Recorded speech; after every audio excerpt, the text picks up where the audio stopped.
The morning sun cast long shadows across the manicured gardens of Adelaide Cottage as Catherine, Princess of Wales, stood before her full-length mirror, carefully considering her reflection. The royal variety performance was less than 12 hours away, and the weight of expectation hung in the air like expensive perfume. This evening would mark their first major public appearance together in months, following a period of intense scrutiny and speculation about the royal couple's private life. Catherine's lady-in-waiting, Sarah, quietly arranged evening gown options across the four-poster bed, each dress representing hours of deliberation with palace stylists. The midnight blue Alexander McQueen creation caught the light beautifully, its subtle embellishments reminiscent of stars against a winter sky. The emerald green Jenny Packham number spoke of confidence and tradition, while the burgundy Temperley London piece suggested warmth and approachability. Each choice carried symbolic weight, sending messages that would be dissected by fashion critics and royal watchers across the globe. Meanwhile, in his study, Prince William reviewed the evening schedule with his private secretary, James. The leather-bound folder contained detailed timing sheets, security protocols, and brief biographies of the performers they would meet. The royal variety performance had been a cornerstone of British entertainment for over a century, raising millions for the Entertainment Artistes Benevolent Fund. Tonight's show promised to be particularly spectacular, featuring a diverse lineup of international stars and rising British talent. William's fingers drummed against the mahogany desk as he absorbed the information. The pressure of public appearances had intensified recently, with every gesture and expression scrutinized for deeper meaning. The media had been particularly relentless, speculating about everything from their marriage to their children's education. Tonight offered an opportunity to remind the public of their dedication to duty and their genuine enjoyment of the arts. The Royal Albert Hall was already buzzing with anticipation as sound technicians made final adjustments and lighting crews tested their elaborate sequences. The venue's distinctive red velvet seats were being meticulously cleaned, while security personnel conducted their thorough sweeps of the building. Box 5, traditionally reserved for visiting royalty, had been specially prepared with fresh flowers and the finest crystal glasses. Sarah Henderson, the evening's producer, stood in the orchestra pit reviewing her checklist for the 100th time. She had been organizing the royal variety performance for over 15 years, but each show brought its own unique challenges. This year's lineup was particularly ambitious, featuring everything from classical ballet to contemporary pop music, from traditional British comedy to cutting-edge magic acts. The delicate balance between entertainment value and royal protocol required careful orchestration. The performers themselves were scattered across London, each preparing in their own way for the evening ahead.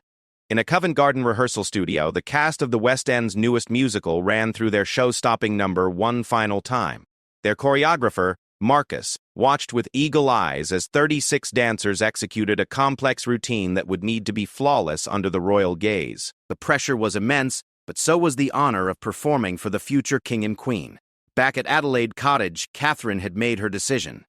The midnight blue McQueen would be perfect for tonight, its elegant simplicity allowing her natural grace to shine through while respecting the formality of the occasion. She had chosen to pair it with the late Queen's sapphire and diamond earrings, a subtle tribute that would not go unnoticed by those who understood the significance of such gestures. William emerged from his study wearing his evening dress uniform, the dark navy fabric immaculate and adorned with the medals and decorations befitting his rank and service. The couple stood together in their drawing room, a moment of quiet companionship before the evening's public demands. Catherine reached up to adjust his bow tie, a small gesture of intimacy that spoke of their partnership, both personal and professional. Their protection officers conducted a final briefing, reviewing the route to the Royal Albert Hall and the security arrangements for the evening. The journey would take them through central London. The timing was crucial, ensuring they arrived neither too early nor fashionably late, maintaining the precise schedule that royal protocol demanded. The kitchen staff at Adelaide Cottage had prepared a light meal for the couple to share before their departure. Neither William nor Catherine had much appetite, the anticipation of the evening ahead affecting them both in subtle ways. They understood the importance of their presence at such events, not merely as figureheads, but as genuine supporters of British arts and entertainment. The royal variety performance represented the best of British talent, and their attendance would help secure its future for generations to come. As the afternoon wore on, Catherine's hairdresser arrived to create an elegant updo that would complement her chosen gown and jewelry.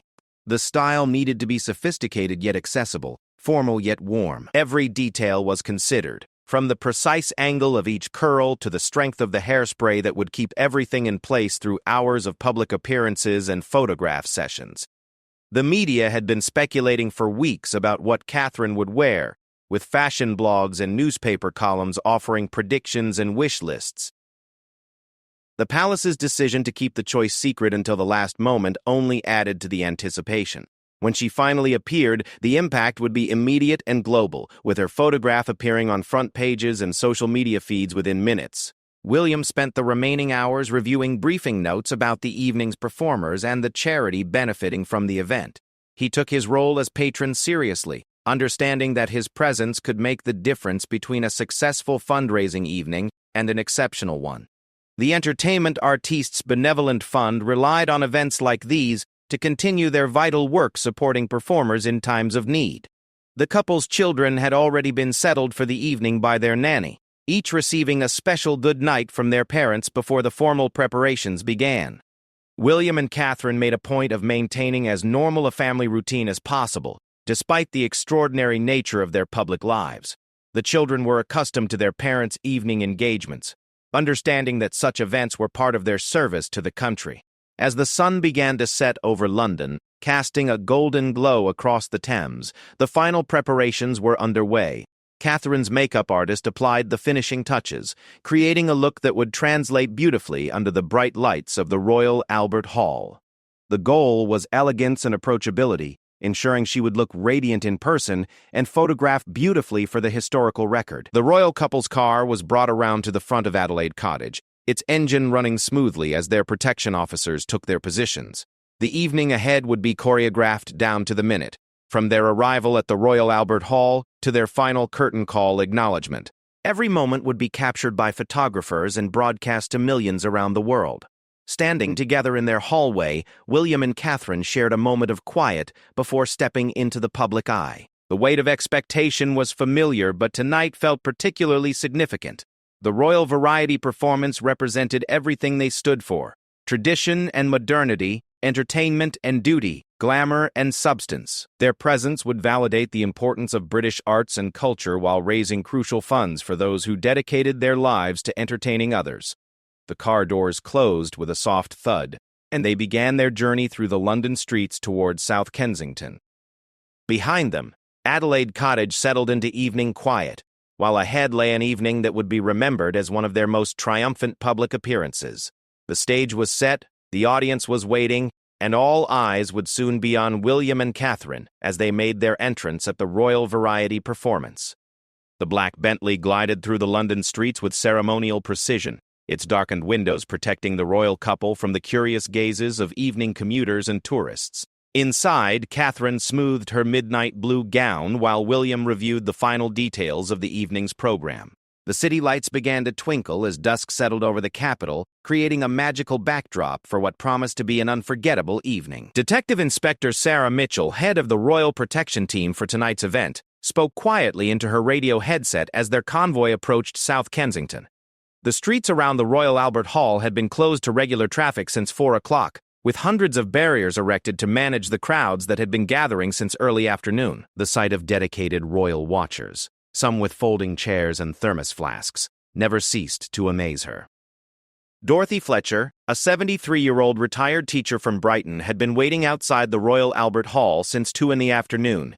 She clutched a small Union Jack flag and wore her finest coat, despite the November chill. This was her 15th Royal Variety performance attendance, and she considered herself something of an expert on royal fashion and protocol. The other waiting fans had already recognized her as an authority, asking her questions about previous years and what to expect when the royal couple arrived. The Royal Albert Hall itself was a hive of activity. Stage managers coordinated with lighting technicians, while ushers received their final briefings about royal protocol. The building's distinctive Victorian architecture had been enhanced with tasteful floral arrangements, each one carefully chosen to complement the evening's autumnal theme. The royal box had been prepared with meticulous attention to detail, from the freshly polished brass fixtures to the specially selected cushions that would provide comfort during the 3-hour performance. Back in the royal car, Catherine felt the familiar flutter of anticipation that preceded major public appearances. She had performed this role countless times, but each occasion brought its own unique energy and expectations. Tonight felt particularly significant, coming after a period of intense media scrutiny about her family's private life. The royal variety performance would allow her to demonstrate her genuine appreciation for the arts while supporting a worthy cause. William reviewed the list of performers they would meet during the interval. The lineup was impressively diverse, representing the very best of British entertainment alongside international stars who had specifically requested to perform at this prestigious event. From veteran comedians who had been entertaining audiences for decades to young singers just beginning their careers, tonight would showcase the full spectrum of British talent. The convoy turned onto Exhibition Road, and immediately the atmosphere changed. Crowds lined both sides of the street, held back by police barriers and watched over by mounted officers whose horses stood patiently, despite the excitement around them. Camera flashes began popping sporadically as people hoped to catch a glimpse through the tinted windows. The sound of cheering grew louder as they approached the Royal Albert Hall's distinctive circular facade. Inside the venue, performers were making their final preparations. The cast of Hamilton rehearsed their choreography one last time in the backstage area, their voices echoing through the corridors as they warmed up with scales and tongue twisters. The show's director, Michael Chen, watched nervously as his performers prepared for what would be the most high-profile performance of their careers to date. Every movement had been rehearsed hundreds of times, but performing in front of the future king and queen added a layer of pressure that no amount of practice could entirely eliminate. Dame Judi Dench, the evening's special guest presenter, stood in her dressing room reviewing her introduction speech. At 88, she had performed at numerous royal variety performances throughout her distinguished career, but she still felt the familiar pre-show nerves. Her dresser, Margaret, had worked with her for over 20 years and knew exactly how to help the legendary actress prepare both physically and mentally for such occasions.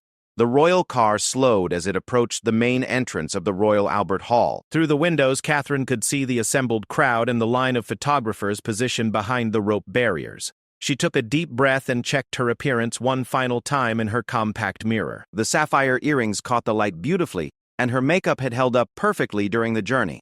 William straightened his uniform jacket and ensured his medals were properly aligned. Years of military service had trained him to present himself immaculately, but tonight carried additional significance.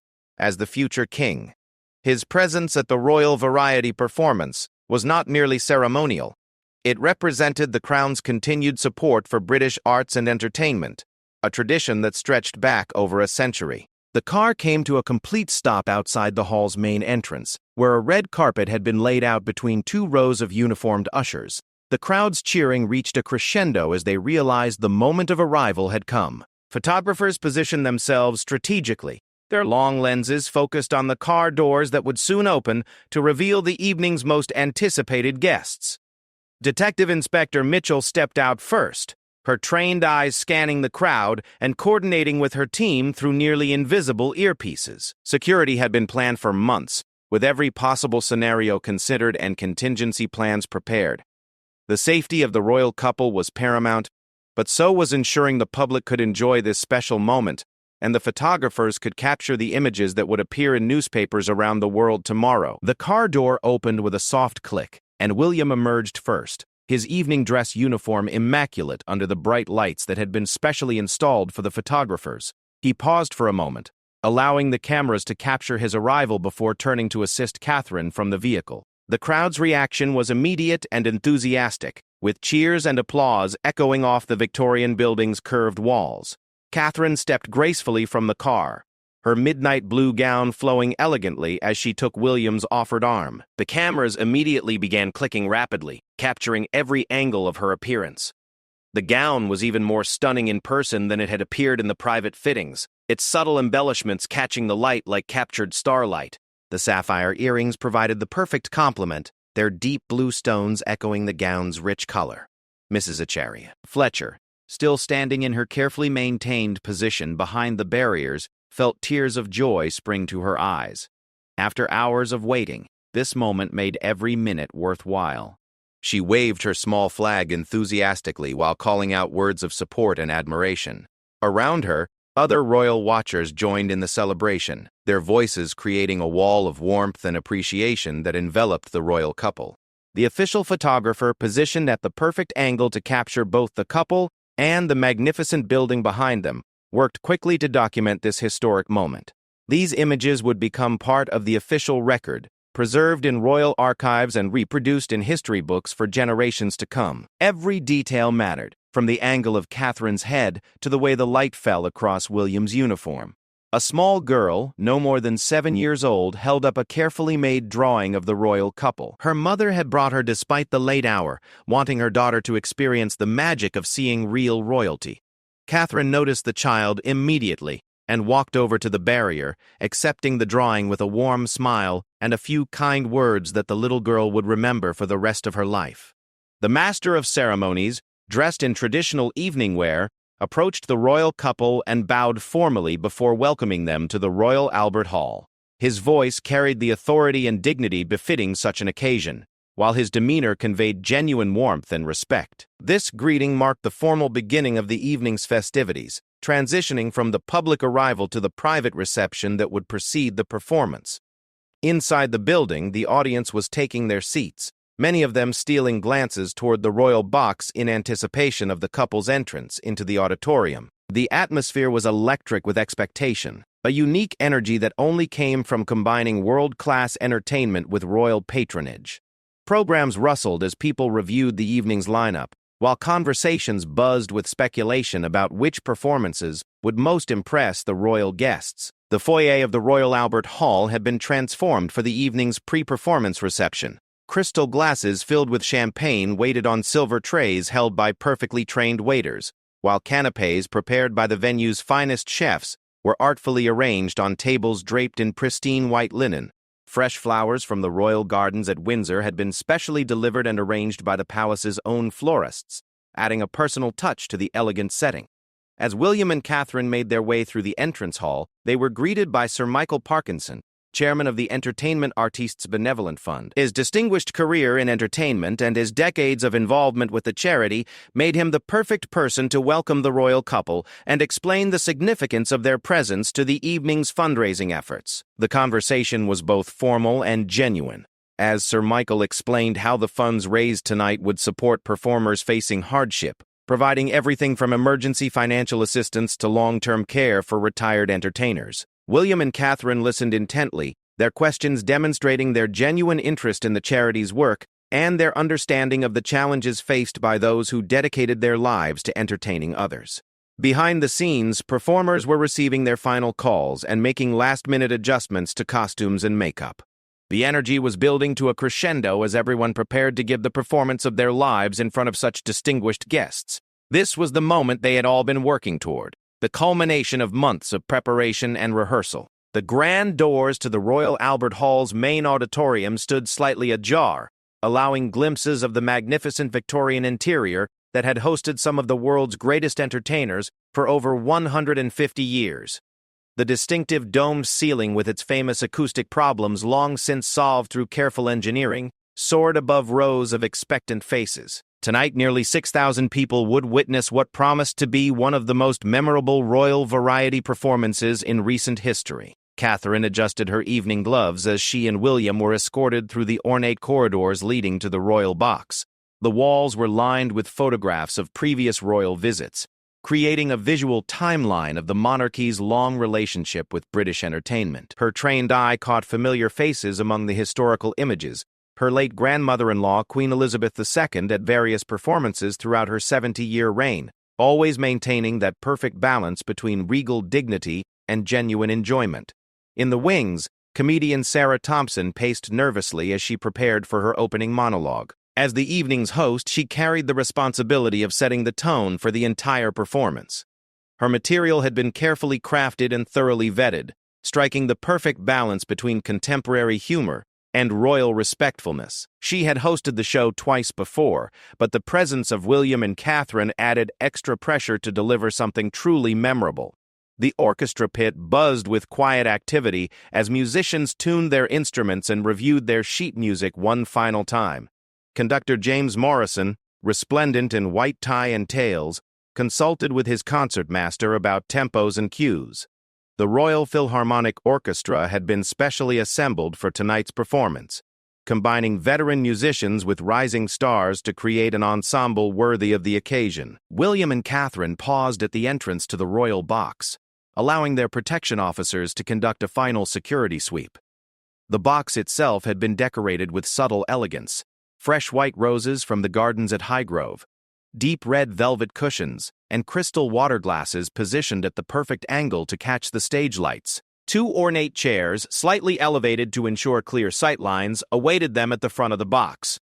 In dressing room number 7, 19-year-old singer Emma Williams applied the final touches to her makeup with hands that trembled slightly from nerves and excitement. She had won a televised talent competition just 18 months earlier and was still adjusting to her newfound fame. Tonight marked her first performance in front of royalty, and she had chosen to sing Somewhere Over the Rainbow as a tribute to the dreams and aspirations that entertainment could inspire in people of all ages. The audience settled into their seats with an anticipatory hush punctuated by excited whispers and the rustle of programs. Many attendees had dressed in their finest evening wear for the occasion, creating a sea of black ties and elegant gowns that complemented the venue's Victorian grandeur. In the front rows sat celebrities, entertainment industry executives, and major donors to the charity, while the upper tiers filled with members of the public who had purchased tickets through the official lottery system. Behind-the-scenes stage manager Patricia Collins coordinated the complex logistics of the evening through her headset. With over 20 different acts to manage, precise timing was crucial. Each performer had been assigned a specific entrance and exit route to avoid congestion in the narrow backstage areas.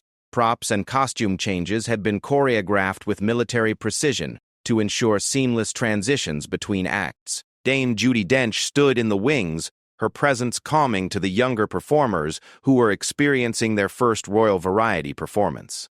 She had taken it upon herself to offer quiet words of encouragement and practical advice about performing in such a prestigious venue. Her own segment would come later in the evening, but she remained backstage to support her fellow entertainers throughout the show. As 8 o'clock approached, the house lights began to dim gradually, causing a ripple of excitement to pass through the audience. Conversations died away as people turned their attention toward the stage, where a single spotlight would soon illuminate the evening's first performer. The orchestra members raised their instruments in preparation, waiting for conductor Morrison's downbeat to begin the opening fanfare. William and Catherine took their seats in the royal box just as the final house lights faded to black. A moment of perfect silence filled the vast space before the orchestra launched into the stirring opening bars of the national anthem. The entire audience rose as one, their voices joining together in a rendition that seemed to make the building itself vibrate with patriotic fervor. Catherine felt the familiar surge of emotion that always accompanied this moment, a reminder of the weight of history and tradition they represented. The spotlight found Sarah Thompson center stage as the applause for the anthem faded. Her opening monologue was perfectly pitched, acknowledging the royal presence while maintaining the light, entertainment-focused tone that would carry the evening forward. Her observations about British life and culture drew genuine laughter from the audience, including appreciative smiles from the royal box that the cameras captured for posterity. The first musical act took the stage to thunderous applause. The London Community Gospel Choir, comprising 60 voices from across the capital's diverse communities, launched into a spine-tingling version of Oh Happy Day that had the entire audience clapping along. Their energy was infectious, their harmonies perfect, and their joy in performing absolutely genuine. William found himself nodding along to the rhythm, while Catherine's face lit up with obvious pleasure at the uplifting performance. Between acts, the quick-change artists worked with clockwork precision to transform the stage for each new performance. Backdrops were swapped, piano positions adjusted, and lighting configurations modified in the brief interludes. The audience remained largely unaware of this backstage ballet, seeing only the seamless progression from one entertaining segment to the next. Young magician David Chen stepped into the spotlight for his death-defying escape act, a performance that had taken months to perfect and required split-second timing to execute safely. The stage filled with dramatic smoke as assistants wheeled out an elaborate apparatus that looked genuinely dangerous. His performance would bridge the gap between traditional variety entertainment and modern spectacle, appealing to both longtime fans and newcomers to the art form. The royal couple watched with genuine fascination as David worked through his routine, his patter mixing humor with genuine suspense as he prepared for the climactic moment of his act. Catherine found herself holding her breath during the most dangerous sequence, while William leaned forward slightly in his chair, completely absorbed by the performance. This was exactly the kind of entertainment that made the royal variety performance special. Acts that could captivate anyone, regardless of age or background. In the interval that would come later, William and Catherine would meet many of the evening's performers personally. But for now, they were simply audience members, caught up in the magic of live entertainment at its finest. The formal protocols of their arrival had given way to genuine enjoyment, their faces reflecting the pleasure that good entertainment could bring to anyone, royal or otherwise. The next act featured the principal dancers from the Royal Ballet performing excerpts from Swan Lake that demonstrated the extraordinary artistry and athleticism required for such classical perfection. The stage became a dreamscape of flowing tutus and precise movements, each gesture telling part of the timeless story. This was British culture at its most refined, a reminder of the country's contributions to the world of classical arts. Catherine, herself a patron of several ballet companies, watched with particular appreciation for the technical excellence on display. Her own dance training, though basic compared to these professionals, gave her insight into the years of dedication required to reach such levels of artistry. She made mental notes about performances she might want to attend privately, away from the public eye. The evening was building toward its crescendo, but each individual performance was memorable in its own right. This was the genius of the Royal Variety performance format, bringing together different forms of entertainment to create something greater than the sum of its parts. From the opening gospel choir to the classical ballet, from magic to comedy, the show represented the full spectrum of British entertainment excellence. As the first half of the performance continued, William found himself reflecting on the importance of events like these in maintaining the connection between the monarchy and the people. The entertainment industry employed hundreds of thousands of people across the country, from performers to technicians to venue staff. Royal patronage of events like this helped sustain an entire ecosystem of creative talent that enriched British culture and brought joy to millions of people worldwide. The stage transformed once again as preparations began for the next act, a tribute to British musical theatre featuring songs from some of the West End's most beloved productions. Cast members from several current shows had rehearsed together for weeks to create a medley that would showcase the best of British musical composition and performance. This segment would demonstrate how British creativity continued to influence entertainment around the world, with London's West End remaining one of the most important theatrical destinations globally. The interval arrived with perfect timing, allowing the audience to stretch, socialize, and discuss the performances they had witnessed during the first half. As the house lights came up, a gentle buzz of conversation filled the Royal Albert Hall's magnificent auditorium.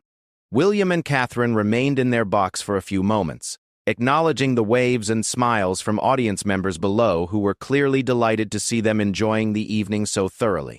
Their private secretary approached discreetly to escort them to the exclusive reception area where they would meet the performers. This backstage gathering was one of the evening's most treasured traditions, giving entertainers the opportunity to speak personally with members of the royal family about their work and experiences. For many performers, these brief conversations would become career highlights, stories to be treasured and shared for years to come. The reception room had been transformed into an elegant meeting space, with champagne and canapés arranged on tables draped in crisp white linen. Fresh flowers from the royal gardens created splashes of color throughout the room, while soft lighting provided a warm, intimate atmosphere that encouraged relaxed conversation. Palace protocol officers positioned themselves strategically to ensure smooth introductions while remaining as unobtrusive as possible. Emma Williams, the young singer who had performed Somewhere Over the Rainbow to tremendous applause, waited nervously among the other performers. She had changed from her stage costume into a simple black dress that her mother had helped her choose specifically for this meeting. Her hands shook slightly as she rehearsed in her mind what she might say if given the opportunity to speak with the royal couple about her music and her hopes for the future. Dame Judi Dench held court near the far window, regaling a small group of younger performers with stories from her decades in the entertainment industry. Her presence provided a calming influence on those experiencing their first royal variety performance. her wisdom and experience helping to put nervous artists at ease. She had met numerous members of the royal family over the years and understood how to make these encounters memorable for both sides. William and Catherine entered the reception room to warm applause from the assembled performers. Their entrance was informal but dignified, with Catherine's midnight blue gown flowing gracefully as she moved through the room. They were greeted first by Sarah Thompson, who thanked them for their presence and expressed how much it meant to everyone involved in the production to have their support for British entertainment. The royal couple began making their way around the room, spending a few minutes with each performer or group. Their approach was genuinely interested rather than merely polite, asking specific questions about performances and showing real curiosity about the creative process behind each act. This personal attention was one of the reasons the Royal Variety performance remained such a coveted opportunity for entertainers at every level of their careers. When they reached Emma Williams, Catherine immediately put the young singer at ease with a warm smile and congratulations on her beautiful performance. Emma managed to overcome her nerves enough to explain how winning the television talent show had changed her life, and how grateful she was for opportunities like tonight's performance. William asked about her future plans and offered encouragement about pursuing her musical dreams with dedication and persistence. The London Community Gospel Choir gathered around the royal couple with infectious enthusiasm, their joy in performing still radiating from their earlier appearance on stage. Their conductor, Marcus, explained how the choir brought together people from different backgrounds and communities across London, united by their love of music and their desire to spread positivity through their performances. Catherine expressed genuine interest in visiting one of their regular rehearsals in the future. David Chen, the young magician, demonstrated a close-up card trick for William's entertainment, his confidence restored now that the pressure of the main performance was behind him. William proved to be an excellent audience member, playing along with the trick's requirements while genuinely trying to figure out the method behind the magic. The informal nature of this interaction contrasted beautifully with the formal grandeur of the stage performance. The principal dancers from the Royal Ballet spoke passionately about their art form and the dedication required to maintain the technical excellence that classical dance demanded. Catherine, drawing on her own experience as a patron of several dance companies, asked insightful questions about their training and the physical demands of their performances. The dancers were clearly impressed by her knowledge and genuine appreciation for their craft. As the interval drew to a close, William addressed the entire group of performers, thanking them for their contributions to British culture and entertainment. His words were heartfelt rather than merely ceremonial, acknowledging the hard work and sacrifice that went into developing and maintaining such high levels of artistic achievement. He emphasized how events like the Royal Variety performance helped support the entire entertainment ecosystem that employed so many people across the country. The second half of the performance promised to be even more spectacular than the first, with several surprise guests whose appearances had been kept secret until the last moment. As William and Catherine made their way back to the royal box, the performers prepared for what many considered the evening's most prestigious segment, the finale that would bring together elements from throughout the show in a celebration of British entertainment at its finest. The audience had clearly been energized by the interval, their conversations animated by discussion of the performances they had witnessed and speculation about what was to come. Many had taken photographs in the lobby areas. The atmosphere was one of shared celebration, with strangers bonding over their mutual appreciation for the entertainment they were experiencing. Back in their box, William and Catherine settled in for the second half with visible anticipation. The personal conversations with the performers had clearly enhanced their appreciation for the skill and dedication behind each act. They now understood not just what they were seeing on stage, but the months of preparation and years of training that made such performances possible. The lights dimmed once again, and Sarah Thompson returned to the stage to introduce the evening's second half. Her energy seemed renewed by the interval, and she launched into observations about the performances so far that had the audience laughing while building anticipation for what was to come. Her ability to connect with both the live audience and the millions watching on television demonstrated exactly the kind of professional skill that made British entertainers sought after worldwide. The first act of the second half featured a collaboration between several of the evening's previous performers, creating something entirely new for this one special performance.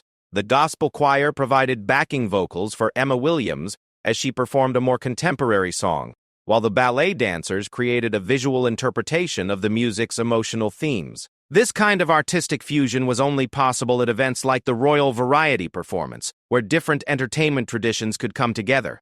Sir Elton John made a surprise appearance, his presence having been kept secret until the moment he walked onto the stage at his distinctive piano. The audience erupted in appreciation as one of Britain's most beloved musical icons launched into a medley of his greatest hits, specially arranged for the Royal Albert Hall's acoustic properties. His performance was both a celebration of his decades-long career and a reminder of British music's continuing influence on global popular culture. Catherine found herself singing along quietly to songs that had provided the soundtrack to her own youth and early adulthood. William tapped his foot discreetly to the familiar rhythms, both of them clearly enjoying this unexpected treat. Sir Elton's presence elevated the entire evening, demonstrating the Royal Variety Performance's continued ability to attract the world's biggest stars. The technical crew worked seamlessly to support each performance, their professionalism invisible to the audience, but crucial to the evening's success. Lighting designers painted the stage with colors and patterns that enhanced each act's emotional impact, while sound engineers ensured that every note and word reached the furthest corners of the vast auditorium with perfect clarity. As the evening built toward its grand finale, the energy in the Royal Albert Hall reached fever pitch. This was entertainment at its most sophisticated and spectacular, combining traditional variety show elements with contemporary production values to create something truly special. The royal couple's obvious enjoyment throughout the evening had enhanced the atmosphere, their presence validating the importance of live entertainment in an increasingly digital world. The performers gathered backstage for final preparations for the closing number, a collaborative piece that would feature elements from every act that had appeared during the evening. This grand finale would serve as both a celebration of the individual talents that had been showcased and a demonstration of how different forms of entertainment could combine to create something greater than the sum of their parts. The grand finale began with a single spotlight illuminating Dame Judi Dench at center stage, her commanding presence immediately capturing the attention of every person in the Royal Albert Hall. Her voice, refined through decades of classical training and theatrical experience, filled the vast space as she delivered a specially commissioned piece celebrating the power of live entertainment to unite people across all boundaries of age, background, and experience. As her words reached their crescendo, the stage began to fill with every performer from the evening show. The London Community Gospel Choir took their positions at the back, their colorful robes creating a vibrant backdrop against the deep red velvet curtains. The royal ballet dancers arranged themselves gracefully across the stage's width, their pristine tutus catching the stage lights like captured moonbeams. Young Emma Williams stood alongside Sir Elton John, the contrast between the emerging talent and the established legend perfectly representing the continuity of British musical tradition. The orchestra, now expanded to its full complement of musicians, began the opening bars of a specially arranged medley that would weave together themes from every performance of the evening. Conductor James Morrison's baton movements became more animated as the music swelled, his entire body expressing the joy and celebration that filled the auditorium. This was the moment that months of planning and preparation had been building toward. William and Catherine leaned forward slightly in their box, their faces reflecting genuine amazement at the spectacle unfolding below them. The choreography was ambitious yet flawless, with over 100 performers moving in perfect synchronization across the stage. Each act maintained its individual identity while contributing to the larger whole, creating a visual and auditory feast that demonstrated the very best of British entertainment. The gospel choir's voices soared above the orchestra as they launched into an uplifting anthem about unity and celebration. Their harmonies provided the foundation for everything else that followed, with individual performers stepping forward for featured moments before blending back into the larger ensemble. Emma Williams' pure soprano voice cut through the complex musical arrangement, her "Somewhere Over the Rainbow" melody now interwoven with more contemporary themes. The ballet dancers moved like living poetry across the stage, their classical training evident in every gesture and position. They created flowing patterns that complemented the music's emotional peaks and valleys, their artistry adding a visual dimension that elevated the entire performance beyond mere entertainment into something approaching high art. Several younger dancers from the Royal Ballet School joined their professional colleagues, representing the future of British classical dance. Sir Elton John's piano provided rhythmic punctuation to the orchestral arrangement, his instantly recognizable style adding contemporary energy to the classical foundation. He had agreed to participate in the finale as a gesture of support for the charity and his appreciation for the Royal Variety Performance's role in British entertainment history. His presence attracted global media attention that would help raise additional funds and awareness for the cause. David Chen, the young magician, worked his illusions throughout the crowd of performers, making flowers appear and disappear while doves materialized from apparently empty spaces. His magic added an element of wonder and surprise to the already spectacular finale, reminding everyone present that entertainment at its best could still create genuine astonishment and joy in audiences of all ages. Sarah Thompson moved through the performers with microphone in hand, her commentary weaving together the different elements while building toward the evening's emotional climax. Her words celebrated not just the individual talents on display, but the collaborative spirit that made such performances possible.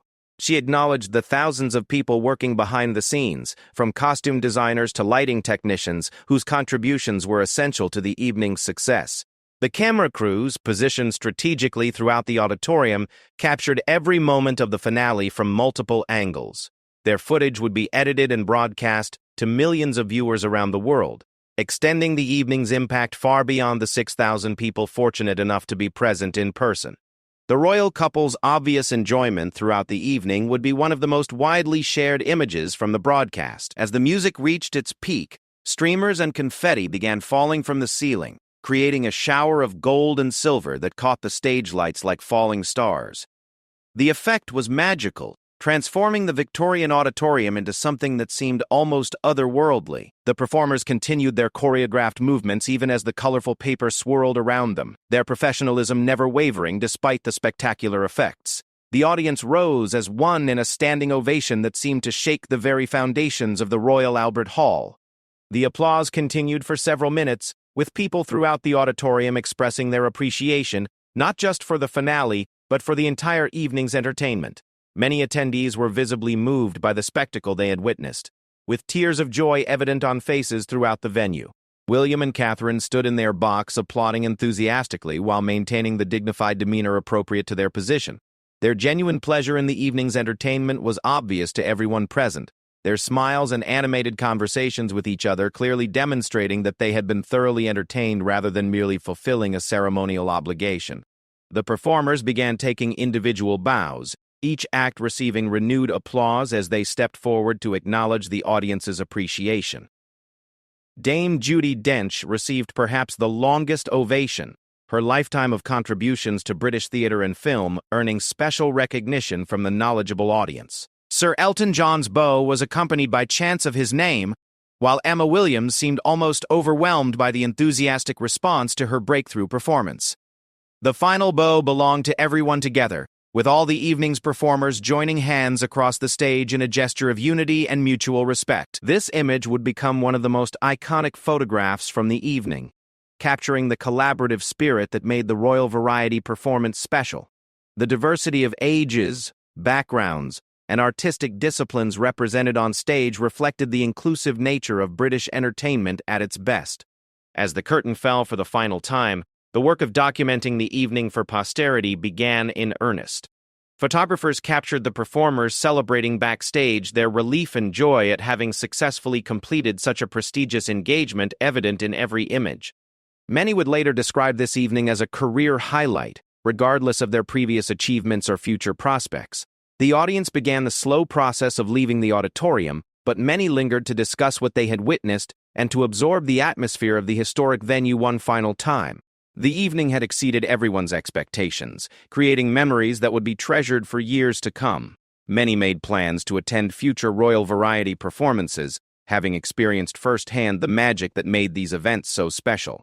William and Catherine remained in their box until most of the audience had departed, acknowledging the continued waves and expressions of appreciation from those still present. Their final public appearance of the evening would be a brief walkabout among the remaining audience members, giving more people the opportunity to interact with them directly and express their appreciation for royal support of British entertainment. The charitable purpose of the evening had been spectacularly successful, with preliminary estimates suggesting that the funds raised would exceed all previous records. The Entertainment Artistes Benevolent Fund would be able to expand their support programs significantly, helping more performers in times of need and ensuring that financial hardship would not prevent talented individuals from pursuing careers in entertainment. As William and Catherine prepared to leave the Royal Albert Hall, they reflected on an evening that had perfectly demonstrated the power of live entertainment to unite people across all social and cultural boundaries. Their presence had helped validate the importance of British arts and culture while raising crucial funds for those who dedicated their lives to entertaining others. The journey back to Adelaide Cottage was quiet and reflective, both of them processing the extraordinary evening they had experienced. The media coverage would be universally positive, with their genuine enjoyment of the performances evident in every photograph and video clip. This had been exactly the kind of public appearance that strengthened the connection between the monarchy and the people, showing William and Catherine as accessible, cultured individuals who genuinely appreciated the talents of their subjects. The royal variety performance would be remembered as one of the most successful in the event's long and distinguished history, a perfect blend of tradition and innovation that showcased the very best of British entertainment while supporting a worthy charitable cause. All eyes had indeed been on William and Kate, and they had responded with grace, dignity, and genuine appreciation that enhanced their reputation and strengthened their bond with the British people.